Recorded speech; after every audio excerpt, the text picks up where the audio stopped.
Welcome into Snow The Goalie. We are live at Parx Casino. We are here at Chickie's and Pete's.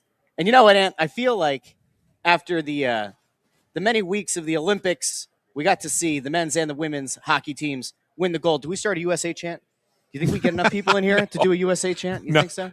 I'm looking out to the people to see who's ready to go. Yeah. We have somebody standing on the bar now, ready to do a USA chant. By the way, did you see that thing with the guy, at the bar before it was in? It was out your way, I want to say. Maybe Phoenixville, maybe one of those towns. Okay. The third period ends, and before they have the intermission before the 3-on-3 overtime in the men's game. Okay. And he was dressed up in a suit, like a brown jacket, shirt and tie, and he got up and stood on the bar, and he did from memory the speech from Miracle. Oh. And got the whole bar fired up. So it's so funny when you say you see someone standing on the bar. That was the first thing that I thought of. This wasn't like an "Oh, Captain, my Captain" standing on the desk in the classroom kind of thing. No, all right. So not quite. Anyway, it's a great night to be out at Chickies and Pete's here at Parx Casino. We're in Bensalem. If you are in the general area, by all means, come on out, talk some puck. We have some Olympic stuff to talk about. Of course, the Flyers had 3 Olympians. Of course, yesterday we also got to hear for the first time from Matvei Michkov because Slava, the translator, is back. He is also back from Milan, so finally got to get a little bit of insight out of Matvei Michkov. Trade deadline is not that far away. I think we've already seen some players listed on the block and next such. week. And so it's getting close. And listen, if you thought that the hockey at the Olympics was entertaining, wait until you get hit over the head with some orange and black hockey. Am I right? Tonight, back at it tonight. Of those of you listening after the fact, I apologize. We are recording this live on Wednesday, but back at it tonight against the Washington Capitals down in Washington. And then, of course, we're back on Saturday. It's the first game back at Xfinity Mobile Arena. They have another game in between. Yeah. They play the Rangers I'm saying for our tomorrow. purposes, for what we care about. We're down at Xfinity Mobile Arena on Saturday. We're doing a show at Chickies and Pete's. Is that a 12 o'clock start? 12:30. 12:30 start. 12:30 for us. For us, yes. At Chickies and Pete's in South Philly. Yeah. Right down the road. Prior to the game, and then, of course, the Press Row show. 2:30 start. 2:30. For a 3 o'clock game. Yeah. So a lot of us this week. Back into the fire we go. A lot of us this week, yes. So I don't know where you want to start because, listen, when we talked last week, we were kind of hypothesizing a little bit. Can the U.S. make it to the final? Because at that point, they had just won in overtime, right, to advance. And so I guess the first question is, one, were you surprised at all it ended up being USA-Canada? Were you surprised in any way that this played out the way that we all kind of hoped it would, especially with Russia not being there? Felt like a U.S.-Canada final was sort of not like it was a foregone conclusion, but certainly if you were looking for the best matchup, it was going to be that. First, were you surprised at all that those two teams ended up getting through the way that they did? No. Finland, I did. though. Finland gave well, us we talked about this. Like, if you go back and, I don't want to toot my own horn, but toot. I did pick the U.S. to win the gold medal, and I did say in both the last 2 episodes that we did this, one, Chickie is dangerous for Canada. Yeah. They should have won that game and didn't. And then I said last week, Finland's not an easy out for Canada. Yep. Because of the way they play, right? So I think I had it pretty good. I'm not always right on these predictions type things, obviously, but I think I had that one down pretty good. Look, we all have eyes. The Canadians were the better team against the Americans. They seriously for were. At least the second and third period. Well, Connor Hellebuck's the difference. Yeah, it's the absolute difference in the championship game, the gold medal game. It was. That's what happens when you have a really good goalie who's on their game. You can steal one. And look, in a best of 7 series, maybe that doesn't happen, right? Maybe Canada wins that series, okay? But in a one game winner take all situation, the goalie can win it for you, and that was exactly what happened for the Americans. What an incredible performance by Hellebuck in that game. Absolutely incredible. Well, and the neat thing for him is, he effectively exercised his demons as being a guy who a lot of people thought couldn't be a big game goalie. And not only was he a big game goalie, he played the best game probably of his life in the most impactful, most meaningful game of his life. He, without a shadow of a doubt, changed his entire legacy. The way that people talk about Hellebuck from this point on, I think, has fundamentally changed. Well, yeah, because of that one game. Now, I mean, obviously, there's still going to be pressure when you go back to playing for the Winnipeg Jets to, hey, can you win a series? Like, can you steal a series? Can you help this team get beyond where they've ever gone before? It's one thing to have one great game. Nick Foles had a great game and won a Super Bowl. He did. It happened to be the most important game of his life. Yeah, right. Correct. And in that vein, you're right. Like, he'll always be remembered for that, and not necessarily for the fact that he was otherwise a middle of the road type quarterback, right? So yeah, in that vein, Connor Hellebuyck will always be remembered. But I think he's better than that. I think that he's a guy that ultimately, maybe he's not in the right spot. Maybe Winnipeg ultimately isn't that team to win. But maybe if Hellebuyck ends up somewhere else, he could be that guy, and that leads a team to a Stanley Cup. Can't envision a scenario where they would actively choose to move. Look, he's certainly one of the best goalies in the NHL. Yep. The one thing that I do think that there's a small asterisk here for this Olympics because the Russians didn't play. Correct. And when you think about it, who are the best goalies in the NHL? There's a couple of Russians right at the top of that list, right? Towards the top of that list. Yep. And in a one game kind of situation that we just talked about, whether it's Sorokin or Shesterkin, either one of those guys could just as easily steal a game from a Canadian team or an American team and upset that apple cart. So you got to keep that in mind. In some ways, that ended up being a good thing for some of the other squads, though. Like, there was a little bit more parity in this tournament, other than the U.S. and Canada. Although there were times that the U.S. and Canadian teams were both kind of taken to the limit by the opposition, right? And like, the U.S. were on the ropes a few times in this tournament. Yeah, I mean, they were. The Canadians, I think, largely looked more dominant. Finland game was certainly on the ropes. Well, they were really on the ropes against Czechia. Down 2 goals, right? And so, well, yeah, but Czechia had the lead with 3. Now, granted, they got away with a goal with the too many men on the ice, right? Yep. But the way Czechia played that entire game, they had Canada beat. They were playing a very physical style, in-your-face style. Yep. They took that lead with and in the final 5 minutes of the game, all of a sudden they decided to sit back. Yep. And it's like, why did you do that? Why did you take the foot off the gas at that point? If they kept playing the way that they had been playing, I think they win that game. Correct. As it turns out, they make that mistake. Canada's so good enough a team to come back and win the game and advance. So, Canada, the thing with Canada, as great a team as they're, and look, that power play, maybe the best power play I've ever seen in a hockey game. When you think about who was on it and the people and the participants on it, everybody kept saying, and this is the one thing I kept going, I'm not with you, is when they would say this is the best team ever assembled. Because I didn't love their goaltending. Binnington was really good in the tournament, but it's not like a guy sit there and go, oh man. Like, they couldn't. I think that there are a lot of questions. I think that the questions around Binnington have kind of continued now. Yeah, their defense was okay. Like, it's good. Like, I mean, comparatively to some of the other I go back to 87, the Canada Cup team from Canada. Okay. When you had Lemieux and Gretzky together on the same team, and Messier, and and I think Coffey was on that team. Like, you're talking about guaranteed best players of the history of the game all together on one team. I think that when you look at, Crosby's not in his prime, but like when you have a team that has Crosby, McKinnon, and McDavid at the same time, like it's going to all, it's ultimately going to go down as one of the top. A fantastic team. Yeah. I'm not trying to besmirch them. But what I'm saying is I did not think that the conversation coming into the tournament about how it's the best team ever assembled, I was like, well, let's pump the brakes on that just a little bit. I'm not sure that it is. It's really good. I think regardless. But I'm not sure it's the best ever. They were certainly among the best ones that we've seen in, I don't know, do we want to, certainly this century. If you want to go back into the 90s, I think they still are probably at or near the top of that list. You said 87. So. I mean, there was more skill on this team. For sure. But the speed. The speed is the thing that when you look at it, like they were talking during the game, right, between the glass, just saying. Bush was saying Bush he's ever seen played. The fastest right? he's ever seen. Yeah. Now, he did mention it was like, 3 feet shorter the ice was. Yeah.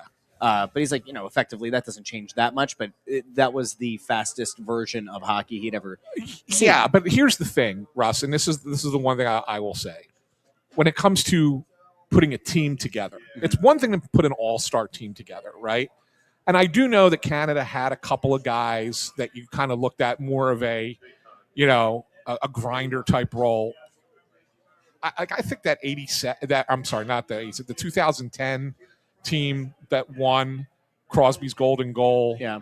When you had the Mike Richards types on that team and you had a Chris Pronger at the back end of that defense, and they played a little bit more of a nasty style. It wasn't all flash and skill.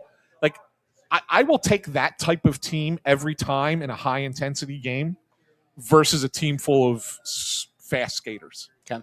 I just will. Yeah. And I don't know. Maybe this team would win a couple times against them. Yeah. But I just look at it and say, I don't necessarily think that it was constructed in the best way possible. They had a lot more options of guys to choose from that play, that do the grunt work in a game, that can shut down another team. Well, that's how the U.S. built their team. Yes, and it worked. It ultimately worked for them. However, I mean, you're looking at a play where Nathan McKinnon has a wide open net, and I said the other day he buries that 99,999 out of 100,000 because I don't even think saying 9 out of 10 times is remotely close enough. It's that minuscule of a chance that he doesn't make it. You have a play like that. The great save by Hellebuyck, which was lucky, but it was an incredible save. Then you had the other one that was who was the defenseman in the crease, the American defenseman who got Charlie McAvoy. Charlie McAvoy, who blocked that shot. It was right there. It hit him. Yeah. It was going in. Yep. It hit him. He got into the right spot. So you get a little fortunate there. He makes a nice play. It kind of felt like the U.S. team had something special that night. Yes. Something going for them in the universe. Yes, that they did. That day. They did. Right? They absolutely did. And it's also kind of wild, too. You think about it, right? It was an 8 a.m. game. And this is just kind of like zooming out on the popularity of hockey. And I know that it's multi-platform and everything. But NBC said that across NBC, Peacock, and anywhere else that it was airing across their properties. It was in the U.S. It was nearly 30 million. 27, I think it was 27 million. Was the peak in the overtime. Yeah. Think about that. So the game starts at 8. Overtime was going on until 10 something, I think, Yeah. right? Closer to 11. And you had 27, 28 million people across linear TV, Peacock, everything else, tuning into that game. Yeah. It is a perfect way to try, if you're trying, to build the game, right? And to build a viewership. Now, how much of that creates new fans that then follow it to the NHL when there's a layoff? I don't think it's going to be a ton. No, right? We've had this discussion before, right? Yeah. And we had it last year with the Four Nations. Like we talked about, it's going to be the viewership is going to be so much better now because of that. Well, it wasn't. Sure. Right? It went back to pretty much the same as what it normally was. And we've had it in the past with the great Olympic gold medal games. The 2010, that one was with the Crosby goal. Like, I remember I was down in Clearwater, was down there for that, filling in, covering the Phillies. And we went to a bar to watch it, and the place was, when I mean shoulder to shoulder, with people watching that game. And it didn't translate after that. Like, the ratings on Flyers, Blackhawks in the Stanley Cup Finals were whatever, and it's two huge markets. I do. And it's like it doesn't really translate out. What's going to be really interesting here, and we're not going to delve into this topic, right? Because it's not our thing. But the way that people treated post game as something of a controversy, right, in the locker room, and then everything falling up, and then last night, I do wonder. I think a good chunk of the people who were outraged probably weren't going to watch anyway. Probably weren't going to be fans anyway. Right. I wonder if the people on the other side of things now kind of double down, or if they're like, you know what, I am going to give hockey a shot now. And it will be interesting just to, like, you don't have a way, at least to my knowledge, right, when you're getting your TV ratings, you can't exactly ascertain necessarily which political party a household is, part of. But it would be interesting to see, like, what does that split look like pre-Olympics versus post-Olympics? I think ultimately you're right. The viewership is probably going to be in line. We got a complaint. Apparently the YouTube chat is not working. And I don't know if that's something we can fix. The only people looks like they're commenting through Facebook and X. No, there's comments coming through on YouTube. Oh, well, there's multiple people. Like Nick Abe. Yeah, multiple people are saying it's not working. Many people. Many people. Who else said that the chat's not working? There was 2 I saw. Oh, I did. I see another one up there. Yeah. I don't know. Yeah. Don't know. So I don't know what's going on. I blame guys. intern. I apologize. I blame intern. Yeah, intern Andrew ruined everything. You know who I don't blame? I don't blame the fine folks at Chickies and Pete's because, of course, every Wednesday night we are at one of 17 locations in the greater Philadelphia area at a Chickies and Pete's. Tonight we're at Chickies and Pete's Parx Casino in Bensalem. Saturday we are at Chickies and Pete's in South Philly, right down the road from the Xfinity Mobile Arena. You come on over. You hang out with us at 12:30 on Saturday. Yeah, come grab lunch, hang out with us, and then go over and talk watch some the game. puck. Then you go right down the road to Xfinity Mobile Arena. You come all the way up through the Section 121 doors. You go all the way up, and you come hang out with us for the Press Row Show. But every Wednesday night, you can come spend an hour of your life with us. What else do you have going on at 6 o'clock on a Wednesday? You got like a kids' activity? Bail on it. Come on out. Hang out with us at Chickies and Pete's. Come talk some puck. By the way, I went with a new thing on the menu tonight. Well, I was going to say we should talk about that because obviously they have mussels in white, mussels in red. I always do the cold shrimp. Yeah. Bundy typically does the cold shrimp and a pizza. I did the grilled chicken sandwich. Last week was Ash Wednesday, crab cake. Good Catholic boy. This week was the chicken sandwich. But you did something I've never seen you do before. Yeah, I went with the tailgate burger today. Explain to the fine The people tailgate burger puts a crab cake on top of the hamburger, or on top of the burger. So it was really good. I'm like, you know what? I'll try that. I usually get the crab cake. I've had a burger here before. So I put the two together, and it was tasty. It's a tasty burger. You're happy with it? I was very happy with it. Okay. Maybe a repeat item. Did you get your? No, it doesn't matter. Do you have any fries? You have some crab fries? Well, we have some sitting over there that we were sharing. I had a few. You ate more than me, but it's not a Lady in the Tramp situation though. When we get the crab fries, they even give us the 2 cheese cups. Yes, it's a shareable item. Yeah, you have a cheese sure. cup on each side. Yeah, that's what it's all about. You want to share the same cheese cup? You can. If you don't want to, you don't have to. We don't share the same cheese cup, and that's okay. But you come on out to one of the 17 locations Chickies Pizza has in the greater Philadelphia area. You can order what we order. You can open up. It's an expansive menu. You can go open up the menu, go take a look, and enjoy whatever game you come out to see. Now, the fine folks who are here right now, listening to 2 jamokes talk on microphones, they may be here because they want to watch Pardon the Interruption. They may be here because they want to watch the ponies over there on that screen. I see NBA up there, but I'll tell you what. Maybe they're here to watch the Flyers tonight. I was going to say, that was where I was leading to. Maybe they are here because at 7 o'clock, the Flyers are back. And like I said, if the Flyers are back, that means it's time for the orange and black. And when the orange and black are back, well, you know what that means, yeah. What's that mean? Pain. Yeah. Hey, before we get to the Flyers, we do have to do our payroll services player of the week because that's usually what we do at this time. It's brought to you by Payroll Service Solutions. Call them today at 1-866-PAY-EASY. It's 1-866-PAY-EASY. Russ, obviously there were no Flyers games again. Last week we decided to give it to Quinn Hughes for the overtime game-winning goal in the quarterfinal by the USA. Mm-hmm. This week, I think, while it would be easy to say give it to Jack Hughes for the golden goal, I think you got to go Hellebuck. It was one of the. Oh, I thought you were going to go back to a Flyer. I thought you were going to try to give it to a Flyer this week. No, okay. They didn't play. No, but I was saying, Sanheim had an assist for Canada in the semifinal game. Does that count?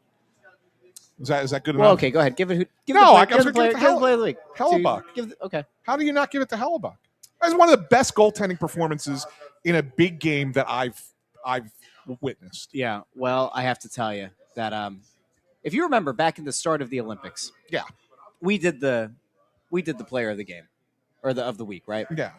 And you decided to go with the hippie ideology of saying everybody who's a Flyer who makes the Olympics deserves. They shared it that week to be the player of the week, and I said that's nonsense. And I pointed out the fact that a guy like Travis Sanheim had to really outwork a ton of very talented defensemen.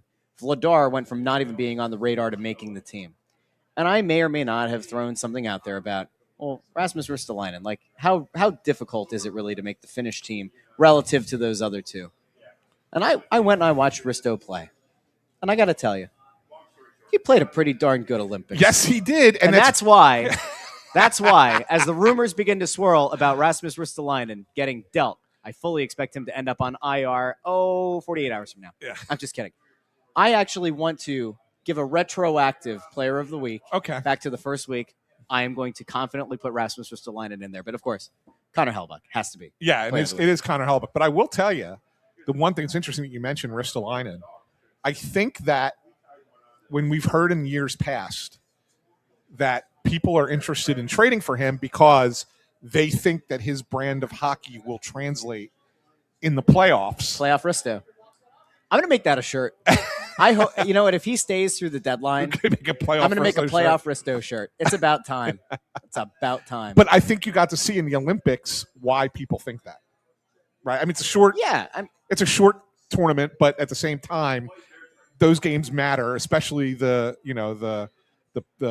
knockout rounds and then the bronze medal game. I think you got to see why Rasmus Ristolainen excites people as a potential ad at the trade deadline. I could envision a scenario, legitimately, it won't happen this year, but if the Flyers were to make the playoffs and you get the energy in that building really going, I could see Risto being a guy that everybody, like, all of a sudden, the book on him, the way that fans have felt about him and that contract and what was dealt away for him, I feel like it flips. Yeah. But it only flips if you get to experience that in the playoffs. And without it, it almost feels like one of those, that's a Chuck. It's a Chuck. That's we're going to get our playoff defenseman, and then you don't make the playoffs. Then you don't make the playoffs. You don't get to see it. It's a classic Chuck Fletcher. Yeah. Anyways, as well as Risto played in the Olympics. Don't forget, Chuck's also waiting for Matt Niskanen to. Still waiting for him to call him back. To call him back. Yeah. Even as well as Risto played in the Olympics, Connor Hellebuck is our Payroll Service Solutions Player of the Week, brought to you by Payroll Service Solutions. Call them today, 1-866-PAY-EASY for the smart choice in payroll services. Payroll Service Solutions caters to the small and medium-sized business to handle all of your payroll needs. Call them once again at 1-866-PAY-EASY. I've learned from somebody in, let's give the person a shout out. Sun33 over on X says that people are tweeting that YouTube chats are down across a ton of different channels, and that is true. Yeah. I'm looking at it on Twitter right now. Apparently it's been a thing all day. Come on, YouTube. What are we doing? We have no, but that's why we also stream to Facebook and to Twitter. Right. So therefore, if guys, a multi channel. Look, you can watch us on YouTube, and that's great. We love having you there on YouTube. But if you want to comment and you want to chime in, we ask that you just hop over to either Facebook or X to put your posts up. Yeah. And then we'll we can and then go back to YouTube. Yeah, and then you can go back to YouTube after that or whatever. Yeah. But yeah, just for tonight, you can go on the other platforms and comment. Thanks, Mike Butts, for switching over to Facebook. Yeah, that's good. Yeah. So it's not. And by the way, I just wanted to let Tony Louie know. Yeah. Intern Andrew is here. Yeah. He's making pretend like this is happening because the intern's not here. He's right there. He's here. He's here. He's actually here. You can't see him, but he's here. Yeah. He sees you when you're sleeping. He knows when you're awake. I wanted to actually keep going on Risto for a second. Yeah, let's. If you want to do that first before Michkov, that's fine by me. Yeah. Because I want to keep this idea going about the way that that certain guys have played well. Now, I will point out that I had Adam Kimmelman on my show today. You'll find it on YouTube or your podcast. But we talked about Vladar obviously played himself onto the radar. Yeah. Played himself onto that team. Sanheim, I think, has really established himself now with Canada. He absolutely establishes. He had a really good tournament. Who belongs there. He had and a I good think tournament. Longer term, when you look to 4 years from now, he just, regardless of what happens in Philly, whether the team makes the playoffs or not, I think he's now done enough where if he's not a lock, he is certainly thought of in a higher regard than he even was before the Four Nations, right? Mm-hmm. So kudos to him. Risto, to me, is the one that's the most interesting because trade deadline is coming up. Yeah. Before the Olympics, the conversation around Rasmus Ristolainen was, there may be teams interested in him. Yeah, there have been teams interested in him the last 2 years before the deadline. Yeah, he happens to always get hurt right before the trade deadline like he did the last 2 years. But could teams be interested? And it felt like the thought was he needs to show he can be healthy. Well, he went to the Olympics and he played a good tournament, right? Mm-hmm. There are thoughts out there. There are some reports out there that teams are perhaps checking back in on one Rasmus Ristolainen, who only has a year left on his contract after this year. Anthony, was his performance at the playoffs so strong that he could theoretically fetch a good price, and maybe the Flyers consider in what is effectively a lost season to make a move? I do think that he could fetch that. I think that the Flyers have a number that they want to get before they say that they would make the move at the deadline. A first plus what? I think it's maybe a first period. Like get a guaranteed first rounder, not a conditional first rounder, but a guaranteed first rounder. because I think right now you're probably looking at seconds are coming in Mhm. like as offers now. It would not surprise me if the reports that are out there are kind of reports that try and drum up interest a little bit for Rasmus. Are you saying that the media is being used by someone with ulterior motives? Is that what you're saying? It's possible. It wouldn't be the It's first. look, I mean, in those instances, right? Look, you have national guys who are always putting out, who's talking, here are the rumors, whatever. And that's in every sport. And we've had this conversation before. They're information traders. So, Yes.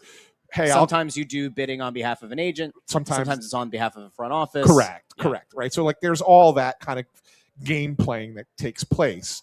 But then, on a local level, you kind of look into it a little bit deeper and you're like, okay, yes, there's interest, but I'm not sure it's as high as they would like it right now. You don't think it's 6, 7, 8 teams that are all kind of checking in right now? I think preparing their dowries for Rasmus Ristolainen. So here's my favorite phrase at this time of year: kicking the tires. Right? Okay. Do I believe that there are at least 6 teams who have kicked the tires? Yes. And what does that mean?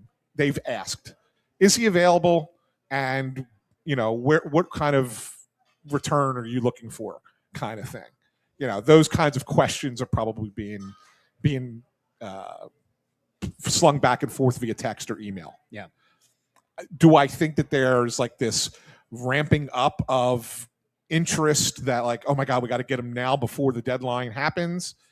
No, I don't. I don't see that. And I think that maybe, if you're trying to get more teams interested, you would let one of the national guys or multiple national guys say, we're getting a lot of interest on this guy. Sure. Because then it gets other teams thinking. Right. And sometimes it's true. Sometimes you are getting that interest. And so that's why it's a game that's being played amongst, executives from different teams. It's like, how true is this? Is this something that they're just trying to get out there to get me in, to get me to bite a little bit more? Is it offer a little bit more? Mm-hmm. Is this something that's legitimate? Like, are there 6 teams that are interested? I just think that we're at a point where it's still, even though we are a week and a half from the deadline, or a little bit less, 9 days from the next deadline. Friday. Even though that's how long away it is, it's close. I still think you probably need another 5 days before you really start to get some legitimate offers. What's going to be interesting too is because of this long layoff, front offices have had a lot of time to evaluate their teams. They've had a lot of time. The front offices have to talk to their coaching staff, to the owners, and to really kind of map out. I think you can pull yourself out of being so narrow focused and so tunnel visioned on the season. Maybe you're a little bit more objective, where you might have made an emotional decision pre-Olympics had it not happened, and you're looking at 2-3 weeks leading into the deadline. Maybe you're a prisoner of the moment. Now that they've had a time to maybe rationalize things a little bit, I wonder if it's going to affect the number of players that we see moved ahead of the deadline, or does that objectivity of it all of a sudden make it, I'm more resolute in the belief that I need to go get this player? I think you'll still see some go this week. Like, I don't want to make it seem like nobody's going to trade anybody today, tomorrow, Friday, Saturday. Like, I think you might see a couple guys in the league get moved, but I really don't think it starts to ramp up until Monday. Okay. Like, Monday's when it'll really start. You'll start to see real stuff starting to happen. And look, Flyers, they had to have their people get together last week, or leading up to this coming back, and they had to have some real internal conversation. Like, what do we do? And I do think that they're willing to sell a couple guys, but not. I don't think you're looking at anything major. I think Ristolainen's probably the biggest name. I think probably the most tradable asset you have in terms of like what you would hope to get back from a return standpoint. Yeah, I think then your next one after that is Nick Seeler. I do wonder if they do both.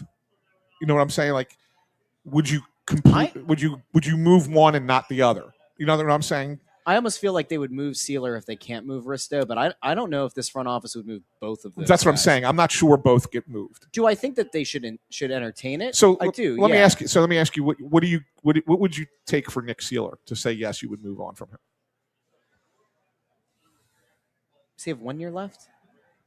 Yeah, another year after this. Yeah, probably like a third. See, I think that's what they're going to get offered. I think a third is like pretty fair value. And I agree with you. I agree with you that it is, but because teams get a little silly at this time of year, and you look think back, they can get a 2. Well, if you look at trades that have been made at the deadline, similar defensemen have gone for more. Okay. And so I think that if they get offered a second-round pick, I think they will take it. Okay. I don't know that they will. If If it stays a 3, I think that becomes a conversation. Do you do it or do you not do it? You know, if you're somebody who wants to see the Flyers pick higher in this draft or have a chance to pick higher, like get better odds of moving up, if they trade Ristolainen and they trade Sealer and they retain the salary, this is the first time that I'd be like, yeah, absolutely, retain all the salary, get the better pick back because the money doesn't matter this offseason. The free agents are gone unless you're really looking to make a huge swing for a big salary player via trade, which I don't know how that's going to work. If you can get a first and a second in exchange for those two guys, 2 separate moves, not only does that lower your ceiling, it also lowers your floor, which is always my thing. You're then going to spend 20-something games to close out the year where you're going to get a better look at really a sink or swim opportunity for a guy like Emil Andre. Are you going to see an Oliver Bonk get a look when Ty Murchison is available? Are they going to? Well, he's not this year. That's right. He's out. Hurt. Yeah. But are they Murchison? Are they going to take a look at some of the guys that are in the pipeline on 5-game samples? Maybe. So the interesting thing about Murchison, even though he's out for the year, is they look at Ty Murchison and say that's our next Nick Sealer. Okay. You know what I'm saying? If Murchison were healthy and available, it probably would make a Sealer trade more likely. Yes. I think that's the case. Okay. So anyway, and then the last name, and I don't think that there's a ton of value here at all, but I think they would consider it, is Garnet Hathaway. Yeah, I mean, I think if you can get anything for Garnet Hathaway, you do it. Yeah. But because he's the kind of player. He's a player that you want to have as a depth forward on a playoff team. On a playoff team, sure, for sure. Yeah. He's had a bad year, but he stayed positive somehow in all of it. There was a quote that came out, I think last week. Was it Kurtz who got it? Where Hathaway was asked about whether or not the concussion last year might have had more of an impact on his play, including this year. And he essentially said, like, I hadn't really thought of it that much, but there does seem to be a little bit of a correlation there. So from our perspective, obviously, like, we evaluate these players based on them on ice. Hopefully, if he is having like some kind of post-concussion thing, we obviously care that the human being is doing well. When you evaluate him as a player, it hasn't been a great year. No. Could he theoretically be a guy that is a super low risk and not high reward, but like a decent return player? Maybe. So if a playoff team wants to go out there, like what does Garnet Hathaway get you? Probably something like that. And that opens up another spot. Maybe that fixes, or it could lead to a bump getting a look where you're going to have to fix this glut of wings. Forster already being out has kind of opened up a potential spot. Denver Barkey jumped right in, took advantage. If you move a Hathaway, I wonder if a Delorier maybe even becomes available at some point. I don't think anybody wants Delorier. If they do, God bless. You don't think that there's if there's a team, so okay, play this one out. Hathaway, obviously better penalty killer, better overall player than Delorier. But if you think a team is going to potentially move a 5th for Hathaway, you don't think that there's a team in this league that fancies themselves as being like maybe a bubble playoff team that would say, yeah, you know what, I'm fine with the idea of going and getting a guy on a short run here at the end of the year. No? Unless you really feel the need to bring in a locker room type who's going to not play but just kind of be, a professional in the locker room and show everybody how, that you're willing to make those kind of sacrifices, that you're not even going to play, but you're going to go out there and work your tail off at every practice and, be the last guy off the ice kind of thing and have the right, just go about it the right way. Maybe you see value in that for a team making the playoffs for the first time. not to say that this is a thing, but like, I look at a team like Utah, right? Mhm. Who's kind of a youngish team, up and coming, and probably going to be in the playoffs. Like, you sit there and go, could they use a player like that? Yeah. Do they have Maybe. that? You know what I'm saying? Like, that's maybe. Well, but that's a long shot. Two of the other guys that have kind of been rumored to maybe be out there, but probably more of an off-season move, a draft day move than now. Brink, Tippett.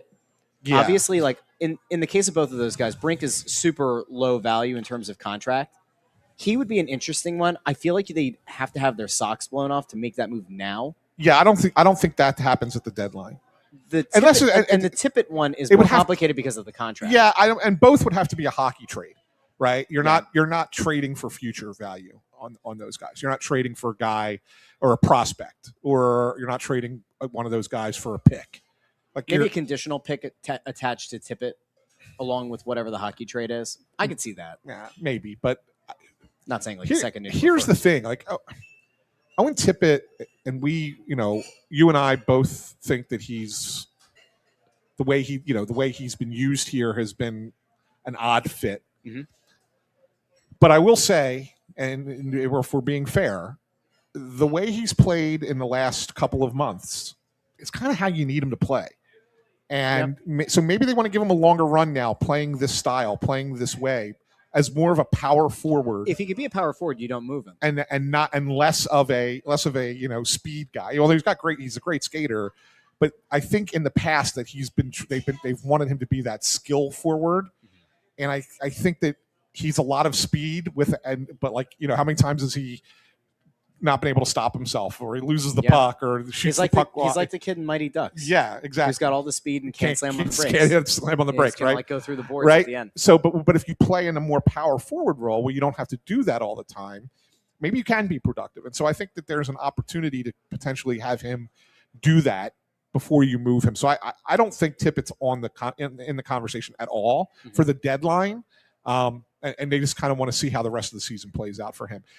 The point is that Forster will be back, obviously not this year, but he'll be back. Martone is coming. Yep. Both are wingers. You need to open up 2 spots in your top 9. Yeah. Right? And probably... And you've got Michkov and Konechny, so there's 2 of... There's 2 of the 6. That's 4.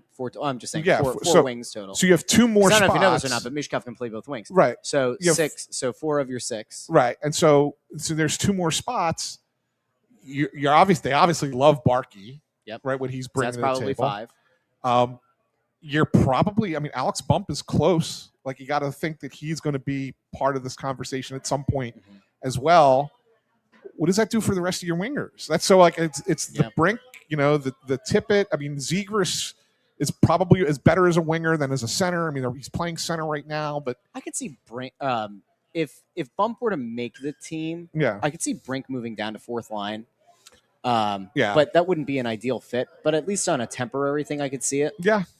Tippett can't play 4th line. No. But based on the guys that you're talking about too, you also don't want to move. Barkey's had such a good season for the role that he's been in. You don't want to put him down on the 4th line either. So it's a weird kind of conundrum they found themselves in here. But they have to. And by the way, the other guy that you didn't mention there, which I find is very interesting, your omission there, is Trevor Zegras. Well, I just said him at the end. I didn't hear you say him. Yeah, so he's playing center right now. He's playing center now. But he ultimately is better as a winger. If he ends up being a center, it makes this whole glut better. If he's a wing, God help this team. Well, no. It's fine if he's a wing. It's just that you then have to move other players. Like, you just have to make tough decisions, and it's an okay thing to have. It's an okay problem to have.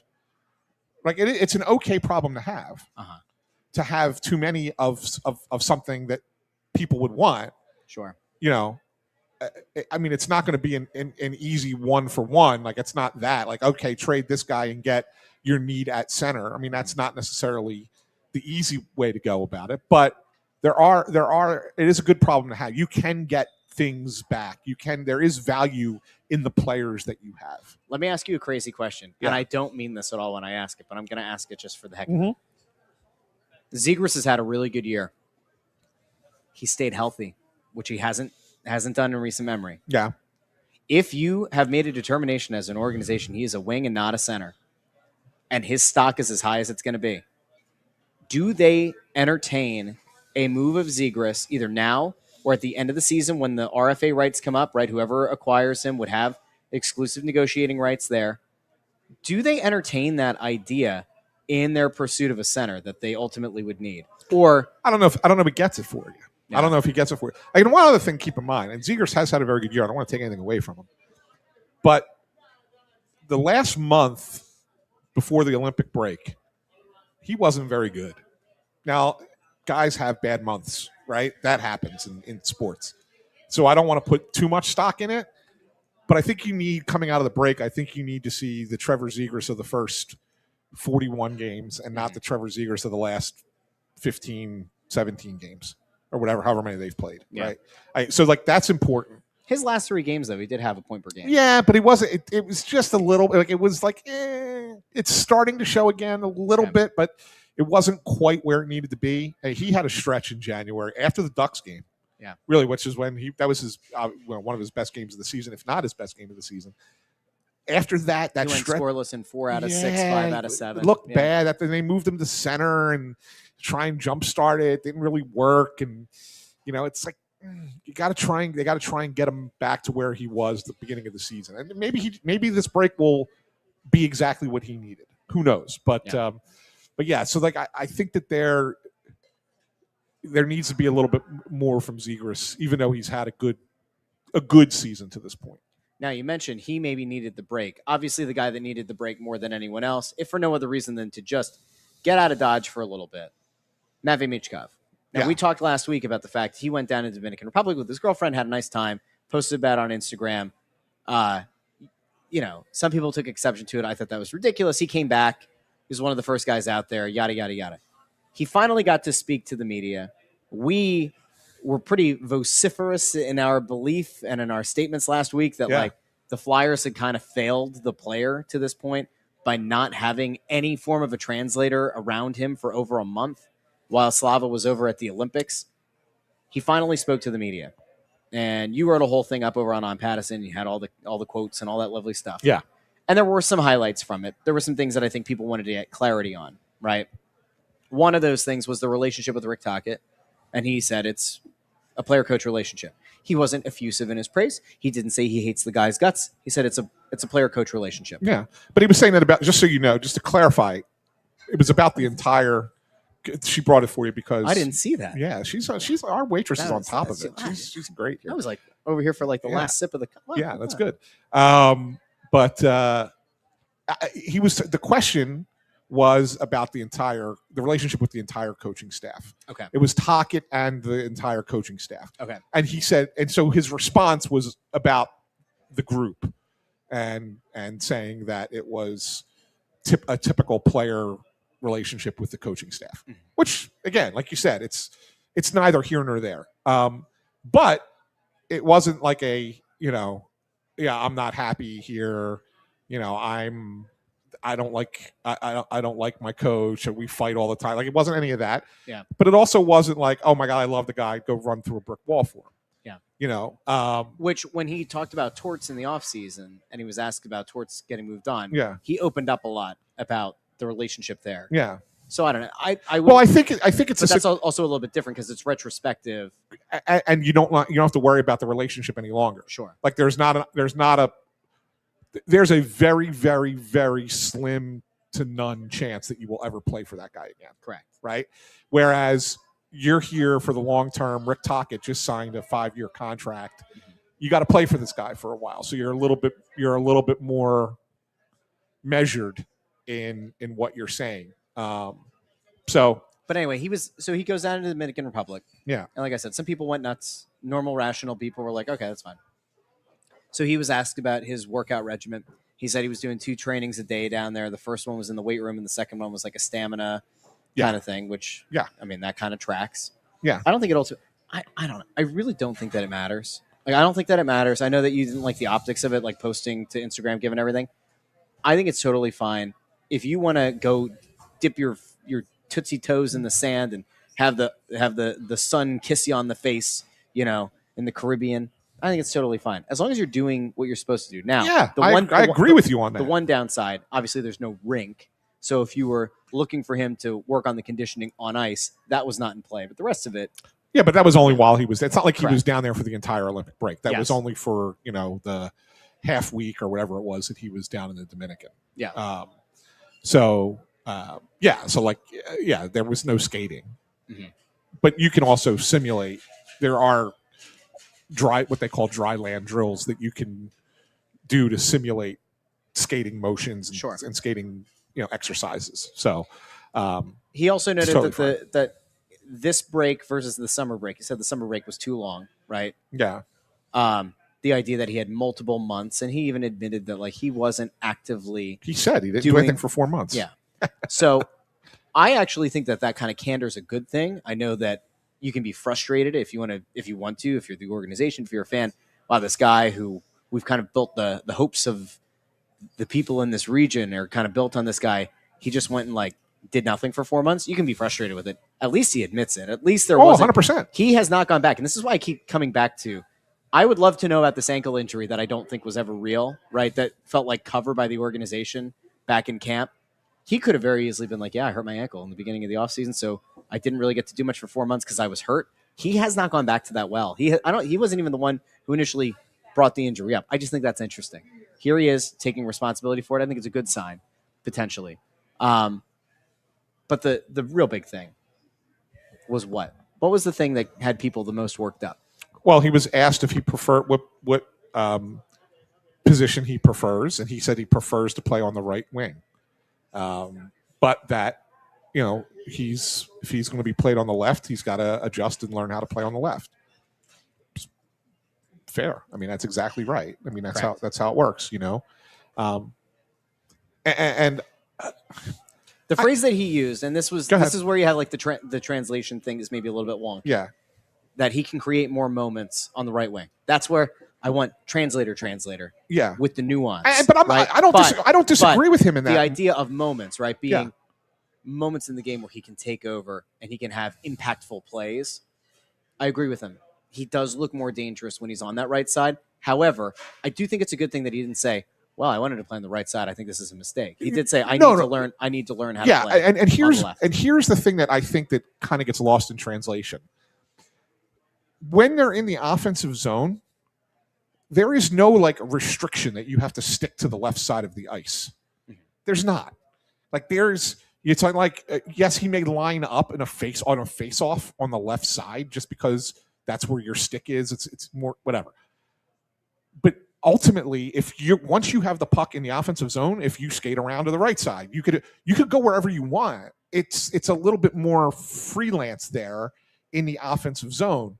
So the whole notion that just because he's playing left wing that he can't make stuff happen on the right side of the ice is a fallacy. He absolutely can. The whole notion of playing left wing versus right wing is purely a defensive decision by the coaching staff. Purely a defensive decision because coaches prefer that you're on the side of the ice where your stick is, because if it's a right-hand shot defenseman, it's a left-hand shot winger that's on that guy. So it's stick on stick. You always want stick on stick, right? It's an easier out of the zone to flip the puck off the board to get a better bounce at a better angle out to center ice and make a little area play. It's all about defense. It's the same thing through the neutral zone. So that whole thing has nothing to do with his creativity and nothing to do with his offensive ability to create those moments. He certainly still can do that. That's where he's got to learn, how do I get to that part of the ice and still have my defensive responsibility on the other side? And he'll figure that out. He'll get there. There's nothing wrong with that. This is where I get frustrated, though, in that I can understand from a defensive perspective, if that's really the reason that he's playing on the left is because it's more of a defensive-minded thing. Like Tocchet believes that that's better for them holistically as a group of guys on the ice. I'm not saying they need to make an exception to the rule. But what I would point out is that at his age, given the success that he did have last year, not playing for a laissez-faire coach. Like Torts was far from a perfect coach, right? Yeah. But he excelled in a lot of ways under Torts. And I would argue, and this might seem crazy, Torts has had more success in this league than Tocchet has. I would say that objectively, Torts is probably a better coach than Tocchet. I'm not saying that means that he gets everything right. he figured out a way to maximize Michkov on that right wing. If Michkov, and Kimmelman and I talked about this morning, if Michkov were 28, 29, 30, had established himself in the league, and then a coach comes in at that point and says, hey, we're gonna try this. We're gonna try this switch. And then we always know that we can come back to this other thing. Then I think I would have been okay with it. I think it's just the opposite. I think it's just the opposite. I think you try it when they're younger to see if it works.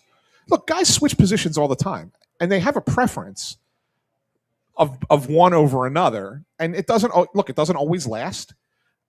I think by the end of this year, he'll probably have equal time in both positions, left side and right side. He played some right side too, and he's been back on the right side a little bit. And okay.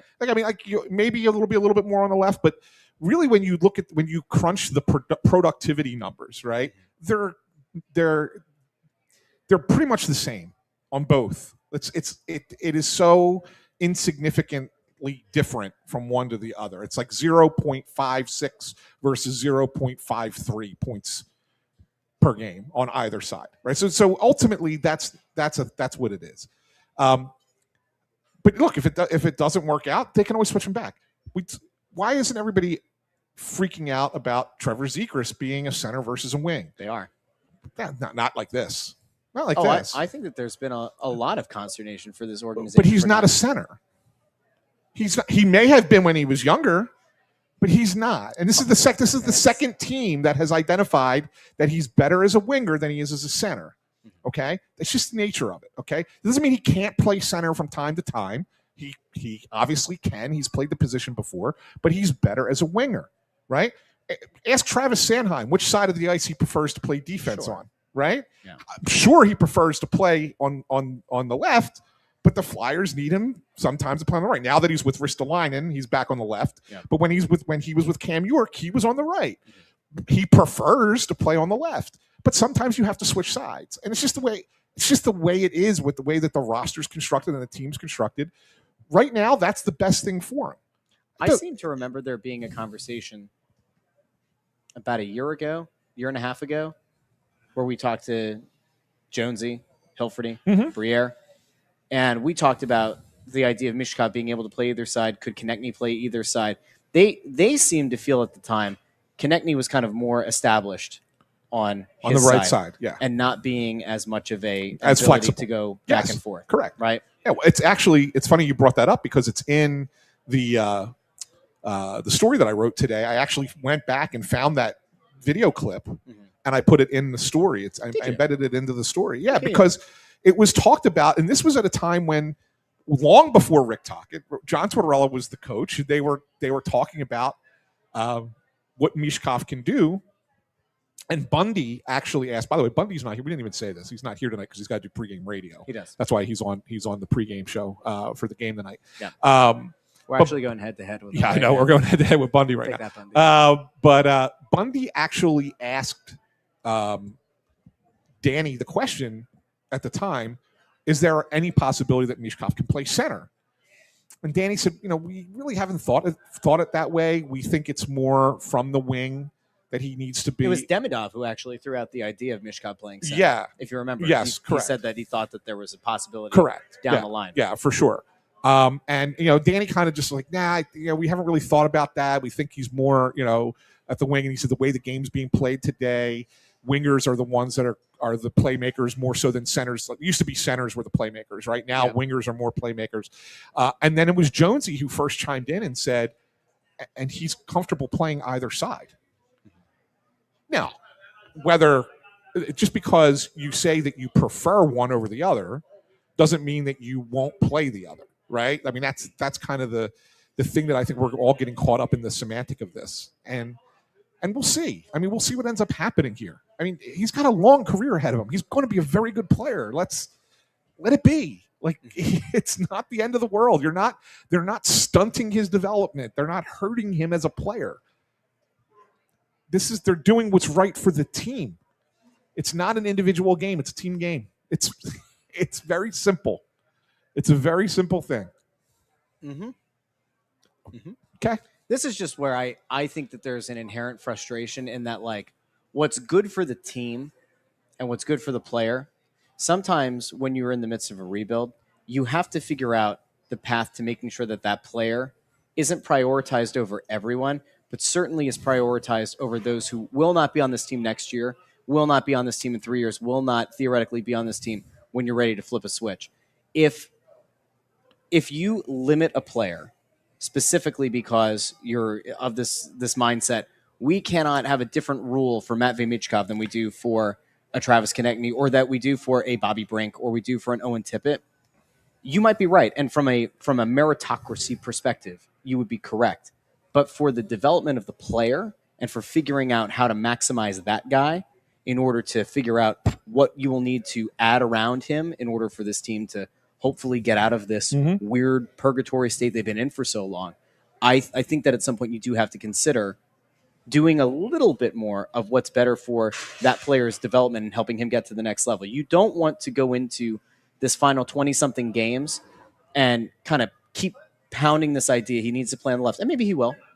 Or do you give him a bit of a confidence boost, let him go back to the right wing, let him find success, sort of like he did after Four Nations last year, where he's like a point-per-game guy, go into the offseason riding a high, knows that he screwed up last offseason, have him go momentum into the offseason, work his ass off, and then come back next year and be ready to hit it 2 steps above, 3 steps above where he was this year. That's what I would.